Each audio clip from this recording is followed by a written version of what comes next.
Bonjour à tous, bienvenue à cette conférence. Avez-vous aujourd'hui une vision claire de l'empreinte carbone de vos projets? Connaissez-vous les risques liés au seuil? En 15 minutes, nous allons aborder les points clés de la RE 2020, vous montrer comment l'intelligence artificielle simplifie le suivi carbone à travers un retour d'expérience chantier. Et pour finir, nous allons vous présenter nos solutions. Je suis Élodie Thierry, en charge du développement commercial chez Emersus, et je suis accompagnée de Grégoire Moreau. Bonjour, Grégoire Moreau, chef de projet chez Exis Bâtiment depuis une quinzaine d'années.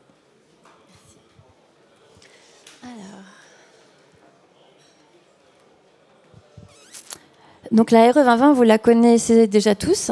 Nous allons faire un rappel des seuils.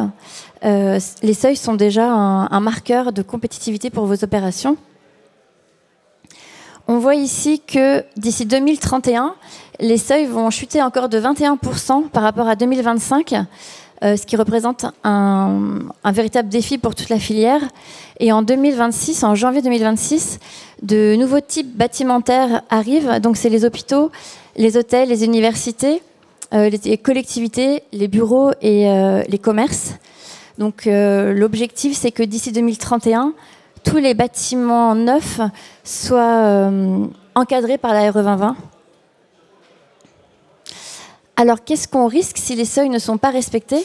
Donc, tout d'abord, un blocage administratif avec le refus du permis de construire ou de la DACT, des amendes pouvant aller jusqu'à 225 000 €, des sanctions pénales, comme des peines de prison ou une interdiction d'exercer, ou encore des sanctions civiles, avec la responsabilité décennale ou une demande de démolition de l'ouvrage, donc qui affecte davantage l'image de l'entreprise. Voilà, c'est clair. L'idée, c'est que si on n'a pas de suivi carbone en chantier, c'est prendre des risques majeurs qui sont évitables. Et pour terminer sur la RE 2020, j'imagine que vous connaissez les moments clés administratifs d'un projet de construction. C'est le dépôt du permis de construire et le dépôt de la DACT. Ce qu'il faut retenir, c'est que le suivi carbone doit se faire dès la conception et tout au long du chantier. Ne pas attendre les échéances pour éviter d'avoir des mauvaises surprises, des dépassements de seuil en fin de chantier. Je vous propose maintenant de découvrir le chantier Saint-Philbert. Bonjour, alors de l'ambition à l'action, il y a qu'un pas. Et nous l'avons franchi avec l'opération du lycée Saint-Philbert de Grandlieu, là, dont nous allons parler maintenant. Le lycée Saint-Philbert de Grandlieu, c'est un projet emblématique de la région Pays de la Loire. C'est le plus gros programme de lycée neuf de la région. C'est un ERP de première catégorie, dimensionné pour 1500 élèves. Et c'est surtout le premier lycée RE 2020 de la région. Sa conception a donc fait appel à de nombreux matériaux, de procédés de construction et d'équipements innovants et en tout cas en conséquence. Et nous a poussé, nous, la maîtrise d'œuvre, à utiliser de nouveaux outils et notamment les logiciels d'ACV, tant en phase conception qu'en phase réalisation. Le projet du lycée, c'est aussi une conception optimisée malgré des contraintes spatiales importantes, puisque la parcelle dévolue au projet est la plus petite parcelle qui était affectée à ce type de programme. Et sur cette parcelle, il y a aujourd'hui 15% de surface de zone humide qu'il a fallu maintenir et restituer également en fin de chantier. Donc pour ce faire, on a eu recours à une conception bâtiment compact, dont les deux derniers niveaux, un bâtiment compact sur 4 niveaux, dont les deux derniers sont en structure bois. Et on a fait appel à de nombreux matériaux biosourcés qu'on trouve dans la région, dont Biofib, dont le stand se trouve juste derrière. Une intégration environnementale respectueuse, puisque au final, ce projet est évidemment certifié haute qualité environnementale, d'un niveau exceptionnel. Il sera labellisé BBCA, et également niveau biosourcé, biosourcé niveau 3, puisque le projet s'inscrit dans un contexte urbain très dense, au sein d'une démarche environnementale faisant l'objet d'un dossier d'autorisation, et aussi avec une démarche ERC imposée par le maître d'ouvrage sur l'opération. Donc pour faire ça et développer le projet, il a fallu recourir aux outils classiques de conception, donc le BIM, les outils de calcul réglementaire et autres simulations. Et rapidement, il est apparu dans le projet pour nous la nécessité d'avoir un outil fiable, facile d'accès et très agile qui permettent de nous attester pendant les phases de conception de la conformité réglementaire du projet. Et ça, c'est Emersus qui nous l'a permis en lien avec son IA. Il a répondu à nos attentes pour attester de la conformité réglementaire et valider chaque étape du projet. L'intérêt d'Emersus notamment, avec son IA intégrée, c'est l'automatisation intelligente qui facilite la saisie, surtout en phase réalisation, pour les entreprises qui ont recours à son usage. Les référents carbone de chaque lot concerné, par l'automatisation des imports, des quantités et des unités, en lien avec les FDES disponibles sur la fiche, sur la base INES, avec laquelle elle est en lien permanent, et l'outil permet d'avoir une vision très claire et un matching instantané entre les données saisies et celles disponibles éventuellement si référencées sur la base INES.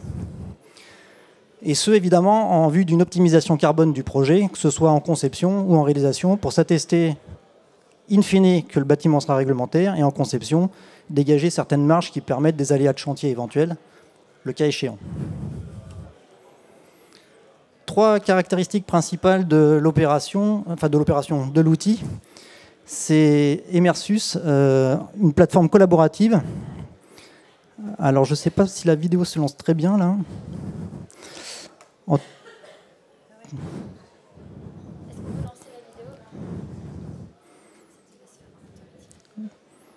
Ouais.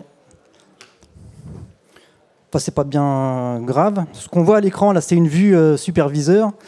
Donc, c'est la vue à travers laquelle le tableau de bord et le superviseur a accès à l'ensemble des données du projet. Pardon.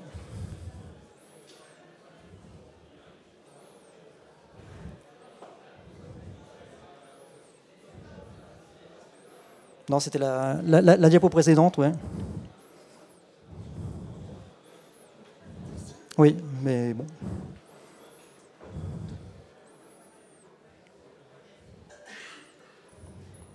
Travail collaboratif, oui, pardon, là, ça a l'air d'être bon, je ne sais pas.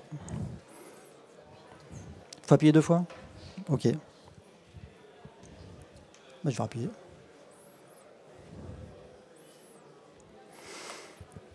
Un superviseur qui peut vérifier des données qui ont été précédemment saisies par un référent d'un lot, qui lui renseigne les unités, les quantités, les types de matériaux, et l'intelligence artificielle propose des FDES associés pour qu'une fois le lot validé, le superviseur puisse avoir la vue d'ensemble du projet et conforter ce qui a été saisi et attester ainsi de l'atteinte des seuils.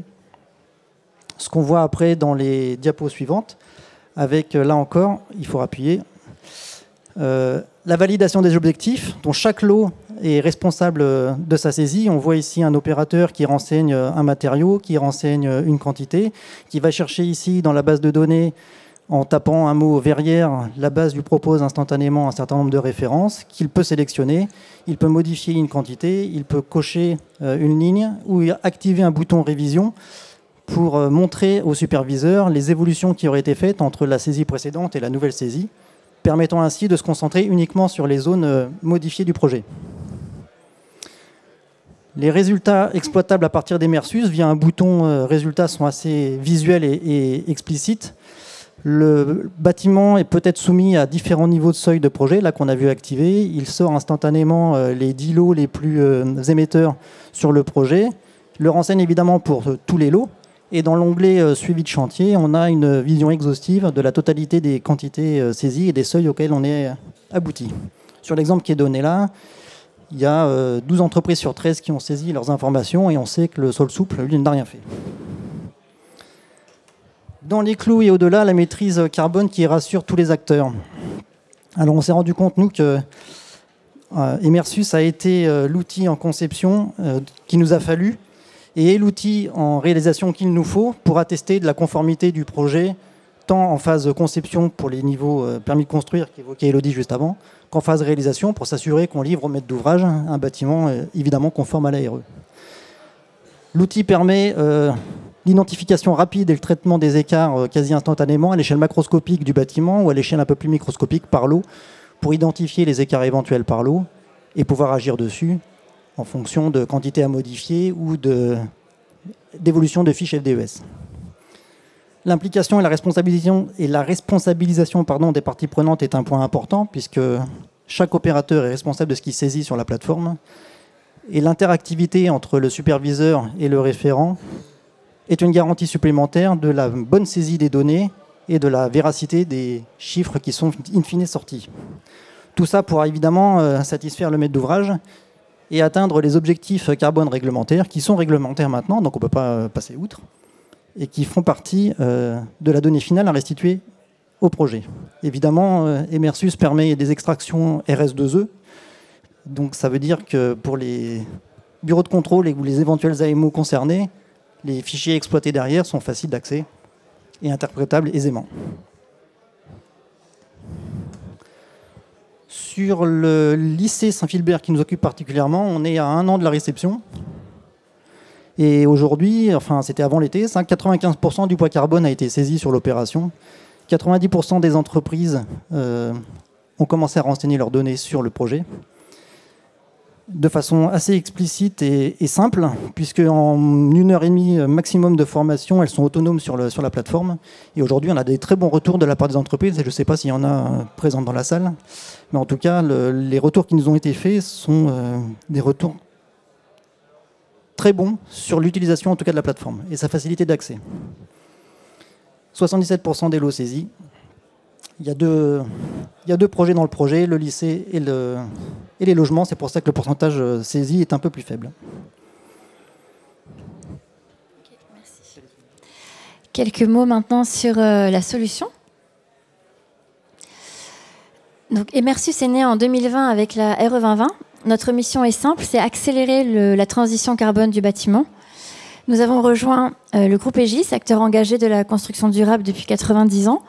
Et aux côtés de nos clients, nous co-construisons un outil qui répond aux besoins concrets métiers, tout en restant en phase avec une réglementation en constante évolution. Par exemple, Bouygues est client depuis 2021. Donc vous avez eu un aperçu du module EXE avec le chantier Saint-Philbert. On propose 4 modules, donc c'est une spécificité d'Emersus, c'est qu'on couvre toutes les phases d'un projet de construction. Donc le module concept pour la phase esquisse, projet pour la phase étude détaillée, EXE pour la phase chantier et data pour l'analyse des données ACV et le reporting. On propose l'unique solution qui est dédiée à la phase EXE. Et donc c'est un module par phase. Et donc pour conclure, on peut dire que le chantier bas carbone n'est plus une utopie. Le chantier bas carbone est possible, il est performant et indispensable. Si on a les bons outils et grâce à l'IA, on peut, l'outil va assurer la sérénité, la rentabilité et la conformité du projet. Merci de votre attention.